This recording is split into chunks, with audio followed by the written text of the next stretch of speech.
ఇంకో పక్కన దిశ మత్స్యకారుల ఉపాధిని దెబ్బతీసే 217 జీవో రద్దు చేశాం.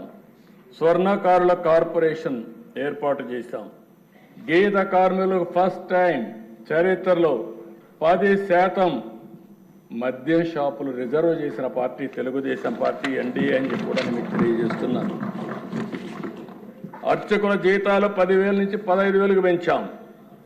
దేవాలయాల్లో నాయీ బ్రాహ్మణుల వేతనాలు 15,000 నుంచి 25,000కు పెంచాం. ధూప దీప నైవేద్యం కింద ఆలయాలకు ఆర్థిక సాయం 5,000 నుంచి 10,000కు పెంచాం. వేద విద్య చదివినటువంటి నిరుద్యోగ నేతకి 3,000 రూపాయలు నిరుద్యోగ వృత్తి ఇస్తున్నాం. చేనేతలకు జీఎస్టీ ఎత్తేసాం. గృహ నిర్మాణానికి అదనంగా 50,000 రూపాయలు సహాయం చేశాం. రైతులకు గత ప్రభుత్వం బకాయి పెట్టిన 1,674 కోట్ల రూపాయలు విడుదల చేశాం.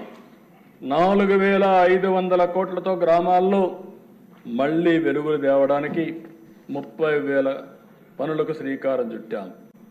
మళ్లీ రైతులకు సబ్సిడీతో డ్రిప్ పరికరాలు ఇస్తున్నాం. పాడి రైతులకు 90% రాయితీతో షెడ్లు కట్టిస్తున్నాం. రాజధాని రైతులు కౌలు రైతులకి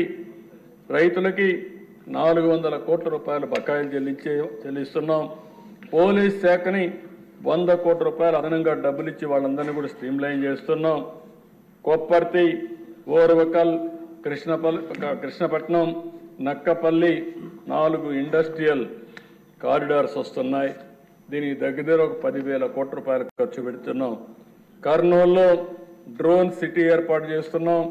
300 ఎకరాల భూమి ఇచ్చాం. విశాఖ రైల్వే జోన్ భూమి ఇవ్వకుండా కేంద్రం అనేక పర్యాలు చెప్పిన లెక్క చేయకుండా ఉంటే